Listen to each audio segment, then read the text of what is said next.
하나님의 선지자 스가랴는 숨가쁜 구속 역사의 수레바퀴가 돌고 있는 예루살렘 성전 재건 역사의 현장에 있었습니다. 그는 그 축복의 현장에서 하나님이 보여주신 8가지 환상 계시를 받고 있었습니다. 그 첫 번째 환상에서 화석류 나무 사이에 홍마를 타고 서 계신 예수님을 보았습니다. 이것은 예루살렘 성전 재건의 계시였습니다. 또 두 번째 환상에서 4뿔과 4명의 장인들의 계시를 보았습니다. 그것은 예루살렘 성전 재건 공사를 방해하는 4뿔을 성령 받은 지혜로운 장인들에 의해서 물리치는 승리를 보여주는 계시였습니다. 또 세 번째 환상은 예루살렘을 청량하는 한 사람에 대한 계시였습니다. 이것은 재건될 예루살렘 성전으로 선민이 되돌아와서 받을 축복을 알려주고 있었습니다. 오늘은 스가랴가 받은 4번째 환상입니다. 이것은 예루살렘 성전 안에 살고 있는 이스라엘 선민들이 정결의 은총을 입고 제사장된 백성의 임무가 새롭게 주어지는 계시의 내용입니다. 그래서 오늘 본문에 대제사장 여호수아가 나옵니다. 그는 명색으로만 대제사장이지 실제 하는 일이 거의 없었습니다. 왜냐하면 거기에는 성전이 없었기 때문입니다. 성전이 없는데 제사장이 할 일이 뭐가 있겠습니까? 여호수아가 대제사장이 된 것은 그가 단지 대제사장 사독의 후예이기 때문입니다. 그리고 바벨론의 포로가 되어갔어도 대제사장은 한 명쯤 있어야 할 것 같기는 합니다.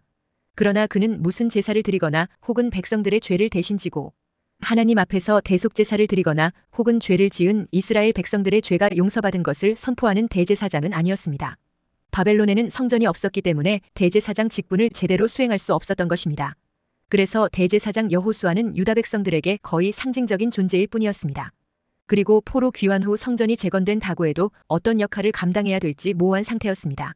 왜냐하면 재건되는 성전이 너무 작았고 그 작은 성전이 과거의 솔로몬 성전과 같은 역할을 할 것이라고 보기는 어려웠기 때문입니다. 그런데 오늘 본문은 대제사장 여호수아가 하나님 앞에서 더러운 옷을 벗고 정결함을 입는 환상을 보여주고 있습니다. 구약시대에 제사장들이 많았습니다. 그러나 이 세상에서 완전한 제사장은 한 사람도 없습니다. 왜 그렇습니까? 죄와 허물이 많은 인간이기 때문입니다. 그러므로 오직 완전하신 제사장은 한 분밖에 없습니다. 그분은 바로 지금도 하나님의 우편에서 우리를 위해 기도하고 계시는 예수님입니다.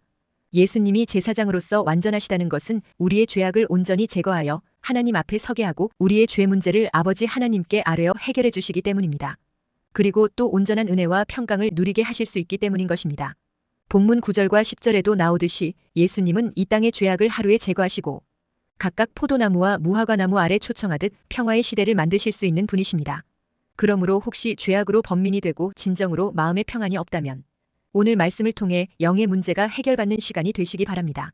그렇게 하기 위해서 예수님은 우리를 위한 신령한 대제사장직을 감당하시는 것입니다. 예수님은 완전한 대제사장이십니다. 그런데 우리도 예수님으로 말미암아 거룩한 제사장이 됩니다. 그래서 베드로전서 2장 5절에 너희도 산 돌같이 신령한 집으로 세워지고 예수 그리스도로 말미암아 하나님이 기쁘게 받으실 신령한 제사를 드릴 거룩한 제사장이 될지니라 했습니다. 그런데 우리가 어떻게 신령한 제사장의 직무를 감당할 수가 있을까요? 우리는 그 사실을 본문 스가랴 3장에서 스가랴의 4번째 환상인 대제사장 여호수아에 대한 환상을 통해서 볼 수 있습니다. 제사장은 하나님의 부름을 받아야 합니다. 이 직무는 아무나 하는 것이 아니기 때문입니다.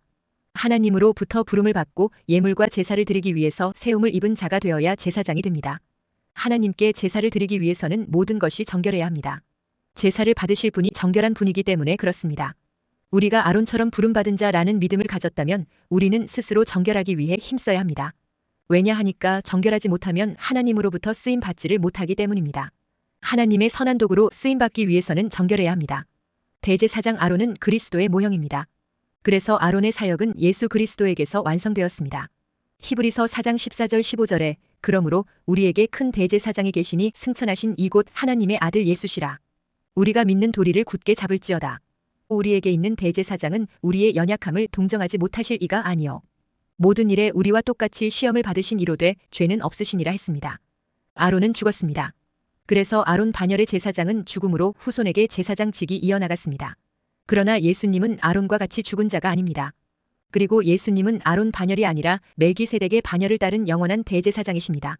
그런데 예수님의 은혜로 구원받은 우리들도 제사장 반열로 부름을 받았습니다. 그래서 베드로전서 2장 9절에 그러나 너희는 택하신 족속이요 왕같은 제사장들이요 거룩한 나라요 그의 소유가 된 백성이니 이는 너희를 어두운 데서 불러내어 그의 기이한 빛에 들어가게 하시니 아름다운 덕을 선포하게 하려 하심이라 했습니다. 본문 말씀은 사단이 여호수아를 고소하고 이에 대해서 여호와의 사자가 변호하는 식으로 전개됩니다. 여호와의 사자는 예수님을 상징합니다. 또 동시에 여호수아도 예수님을 상징합니다. 히브리어의 여호수아는 헬라어 발음으로 예수라는 말과 같은 말이며 구원자라는 의미가 있습니다. 즉 오늘 본문 말씀은 오실 메시아 예수님에 대해 기록한 예언의 말씀인 것입니다. 첫째, 본문 1절에서 대제사장 여호수아는 여호와의 사자 앞에 섰다고 했습니다. 1절에 대제사장 여호수아는 여호와의 천사 앞에 섰고 사탄은 그의 오른쪽에 서서 그를 대적하는 것을 여호와께서 내게 보이시니라 했습니다. 이것은 예수님 앞에 서 있는 죄인된 선민을 보여주고 있습니다. 여기 대제사장 여호수아는 바벨론 포로지에서 1차 귀환할 때 정치적인 지도자 스룹바벨과 함께 백성들을 거느리고 돌아온 종교 지도자였습니다. 스가랴에게 보여준 네 번째 환상 중에 그가 지금 여호와의 사자 앞에 서 있다고 했습니다. 하나님의 보좌를 보니 사탄이 하나님 앞에서 대제사장 여호수아를 참수하는 것을 보게 되었습니다. 여호와의 사자는 예수님을 가리킵니다. 여기 나타난 대제사장 여호수아는 그의 직함과 이름이 하나님의 택한 백성 이스라엘을 대표하고 있습니다. 여기서 실제로 실존 인물인 여호수아가 하나님 앞에 올라간 것은 아니고 환상 중에 스가랴의 눈에 그렇게 보였다는 것입니다. 그러니까 대제사장 여호수아가 이스라엘 백성들의 모든 죄를 짊어지고 하나님의 은혜를 받기 위하여 그 보좌 앞에 나아갔다는 것입니다. 그런데 사탄이 하나님께서 이스라엘 백성들을 용서하지 못하도록 필사적으로 그를 대적했다는 것입니다. 여기서 사탄이 여호수아를 대적한다고 할 때 무엇을 가지고 그를 대적했겠습니까?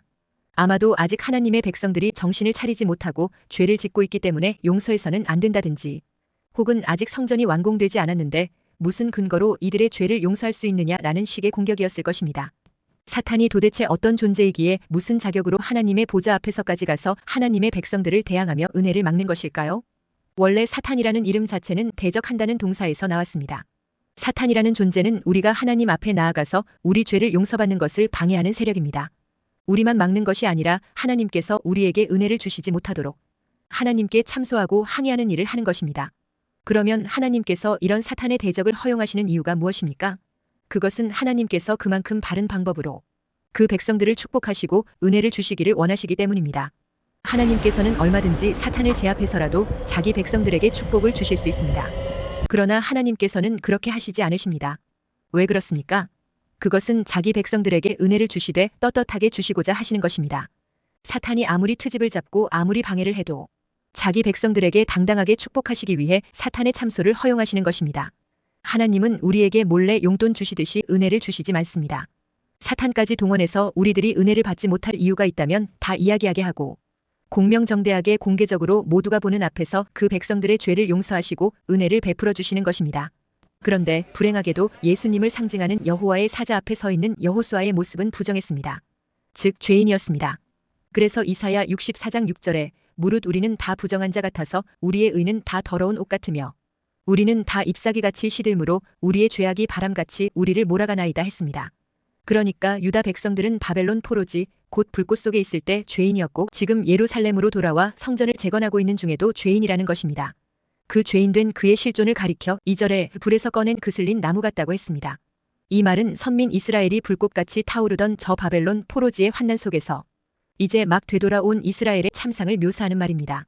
거기에는 진액도 볼 수 없고 푸른 새싹의 생명력이나 향기를 토하는 꽃이나 열매를 전혀 찾아볼 수 없는 비참한 상태뿐인 것입니다.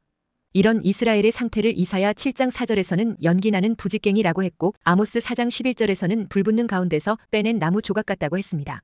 대제사장 여호수아를 위시한 당시의 이스라엘 백성들은 죄에 대한 징계로 바벨론 포로 생활의 극심한 고통과 환난 속에서 겨우 살아남은 자들이었다는 것입니다.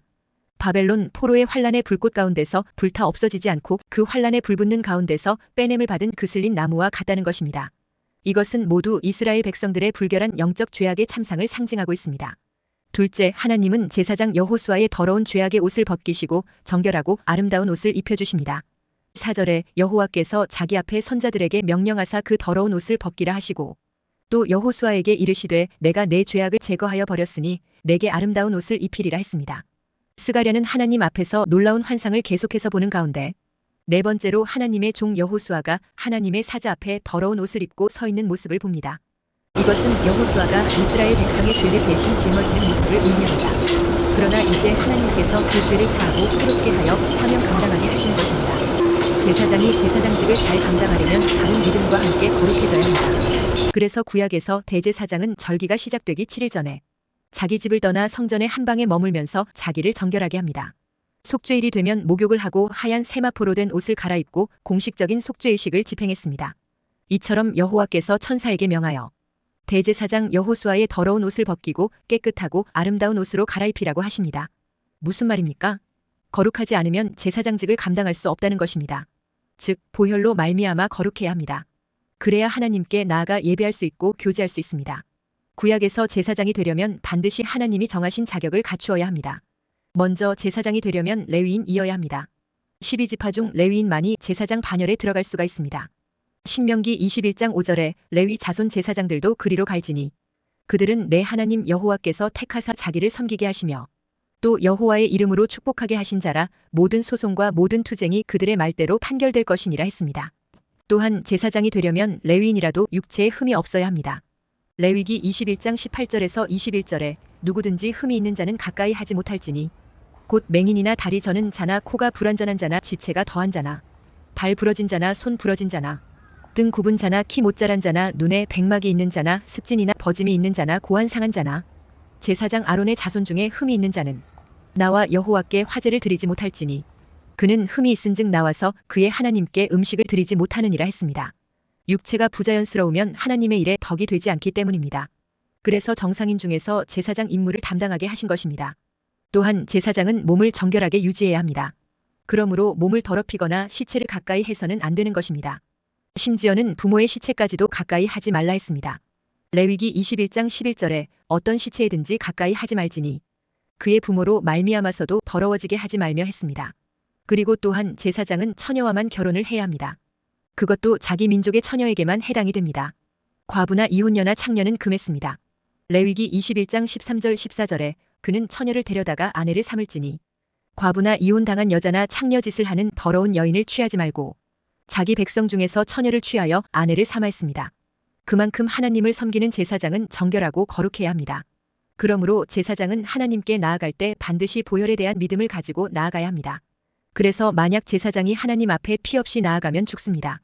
달리 말하면 속죄의 확신 가지고 하나님 앞에 나갈 때만이 제사장의 직무를 감당할 수 있다는 것입니다. 피 없이는 제사장직을 감당하지 못하는 것입니다. 왜냐하면 사단은 끊임없이 우리의 죄를 들추며 하나님 앞에 참소하려고 하기 때문입니다. 그래서 오늘 본문 1절에도 사단이 대제사장 여호수아 우편에 서서 하나님 앞에 참소했습니다.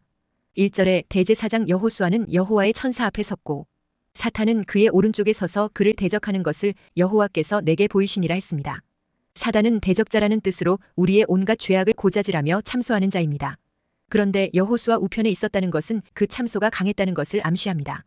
그 참소가 얼마나 컸던지 여호수아의 모습은 마치 불 속에서 꺼낸 그슬린 나무와 같았다고 했습니다. 이처럼 사단은 지금도 우리를 참소하는 자입니다. 계시록 12장 10절에 우리 형제들을 참소하던 자, 곧 우리 하나님 앞에서 밤낮 참소하던 자가 쫓겨났고 했습니다. 이 참소가 얼마나 크고 강한지 믿음 약한 사람들은 하나님 앞에 고개조차 들지 못하고 서질 못합니다. 이 참소 때문에 성도들의 심령은 가책을 받아 심판과 진노의 불로 활활 탑니다. 그래서 불에서 꺼낸 그슬린 나무라고 한 것입니다. 이것을 이기지 못하면 하나님 앞에서 그 심령이 죽기 때문에 제사장 직무를 감당할 수 없는 것입니다. 그러므로 대제사장은 자기가 가지고 간 그 속죄의 피를 온전히 믿는 믿음을 갖고 가는 것입니다. 속죄의 피가 있으면 사단을 이깁니다. 2절에 여호와께서 사탄에게 이르시되 사탄아 여호와께서 너를 책망하노라 예루살렘을 택한 여호와께서 너를 책망하노라 했습니다. 여기서 예루살렘을 택한 여호와라고 말씀하십니다. 여기 택했다는 것은 우리의 의를 보지 아니하시고 오직 하나님의 긍휼과 자비로 보신다는 것입니다. 예수님의 대속의 보혈의 공로를 보시겠다는 것입니다. 이처럼 제사장의 직무를 잘하려면 하나님의 사랑과 예수 그리스도의 보혈 공로 의지하여 사단의 참소를 강력하게 물리쳐야 잘할 수 있습니다. 그렇지 않으면 하나님 앞에 나아갈 때 우리 심령이 도리어 죽을 수밖에 없습니다. 그래서 우리는 자기 행위를 의지하지 말고 언제나 예수님의 보혈을 믿어야 합니다. 그래야 마귀의 보혈을 이길 수 있습니다. 그래서 계시록 12장 11절에 또 우리 형제들이 어린 양의 피와 자기들이 증언하는 말씀으로써 그를 이겼으니 그들은 죽기까지 자기들의 생명을 아끼지 아니하였도다 했습니다. 아무리 양심의 법정에서 사단의 참소가 커도 끝까지 보혈 공로를 의지하고 나가야 합니다. 셋째, 스가랴는 하나님께 제사장 여호수아의 머리에 정결한 관을 씌워달라고 요청했습니다. 여호수아의 머리에 정결한 관을 씌워달라고 한 것은 말만 대제사장이 아니라 그로 하여금 실제적인 제사장의 역할을 할 수 있도록 해달라는 뜻입니다. 5절에 내가 말하되 정결한 관을 그의 머리에 씌우소서 하매 곧 정결한 관을 그 머리에 씌우며 옷을 입히고 여호와의 천사는 곁에 섰더라 했습니다. 여기서 정결한 관은 깨끗한 모자를 의미합니다. 스가랴는 하나님께서 대제사장 여호수아의 더러운 옷을 벗기고 아름다운 새 옷을 입히게 하시는 것을 보고 머리에도 정결한 관을 씌워달라고 부탁했습니다. 하나님께서는 스가랴의 말대로 여호수아의 머리에 정결한 관을 씌워주게 하십니다. 그러니까 지금까지 제사장 여호수아는 명색이 대제사장이지 실제로는 대제사장의 역할을 하지 못했습니다. 유다 백성들이 바벨론 포로 생활 동안 하나님께 제사를 드리지 못했기 때문입니다. 제사도 드리지 않는데 무슨 대제사장이 필요하며 대제사장이 있다 하더라도 무슨 할 일이 있겠습니까? 다시 말해 지금까지 유다 백성들 안에는 실제적으로 죄 용서가 이루어지지 않고 있었다는 것입니다. 단지 그들이 죄를 모르고 살 뿐이지 죄 용서라는 것이 없었습니다. 그러므로 스가랴가 여호수아의 머리에 정결한 관을 씌워달라고 한 것은 말만 대제사장이 아니라 실제 제사장의 역할을 할 수 있도록 해달라는 것입니다. 다시 하나님 앞에 영광의 예배를 드리며 예배 가운데 죄가 용서되고 심령이 치유되며 새로운 사람으로 변하는 성령의 역사가 일어나게 해달라는 것입니다. 정결한 관을 그 머리에 씌우는 것은 밝고 빛난 생활이 있는 자에게 주시는 관으로 바로 하늘의 영광을 상징합니다. 하나님께서 여호수아에게 정결한 관을 씌워주는 환상을 보이신 것은 먼저는 백성 전체를 대표하는 여호수아에 관한 것입니다. 그러므로 하나님께서 그들의 죄와 허물 때문에 그들을 멸하지 않으실 것임을 확인해 주시는 것입니다. 또한 하나님이 그 백성들에게 하늘의 위로와 함께 거룩한 제사장직에 대한 그들의 두려움을 제거해 주신 것입니다. 뿐만 아니라 이 환상에서는 여호와의 사자가 그 곁에 서 계셨다고 했습니다. 이것은 그 과정을 인정하신다는 것이요, 거기에 관심이 있다는 것을 보여줍니다. 그리고 아무리 제사장이라도 올바른 예복이 아니면 하나님 앞에 설 수 없습니다. 하나님이 입혀주시는 예복이 아니면 우리의 더러운 죄와 허물이 다 드러날 것이기 때문입니다. 그래서 마태복음 22장서 예수님은 비유로 말씀하시기를 정해진 예복을 입지 않고 들어온 사람은 오히려 바깥 어두운 곳으로 쫓겨난다고 했습니다. 우리는 스스로의 힘으로 거룩한 예복을 입을 능력이 없습니다. 그러므로 우리는 반드시 예수님으로 말미암아 의의 옷을 입어야 합니다. 아름다운 옷과 정결한 관을 쓴 우리는 어떻게 살아야 합니까? 우리의 자세는 무엇이며 우리의 행동은 어떠해야 하는가? 하나님은 여호수아에게 새로운 임무를 부여해 주셨습니다. 하나님의 집을 위해서 봉사하도록 했습니다. 하나님의 집을 다스리라는 명령을 받았습니다. 아름다운 옷을 입은 사람은 아름다운 일을 행해야 합니다. 그러므로 주님의 보혈의 공로로 의의 세마포 옷을 입은 왕 같은 제사장이 된 우리들은 주님이 원하시는 아름다운 일들을 해야 합니다. 주의 이름으로 선행과 헌신과 섬김과 복음 전하는 일을 해야 합니다. 그러면 그것이 하나님께 영광이 되고 본인에게 축복이 될 것입니다. 그러므로 이런 축복을 받는 하나님의 백성이 되시기를 주님의 이름으로 축원합니다.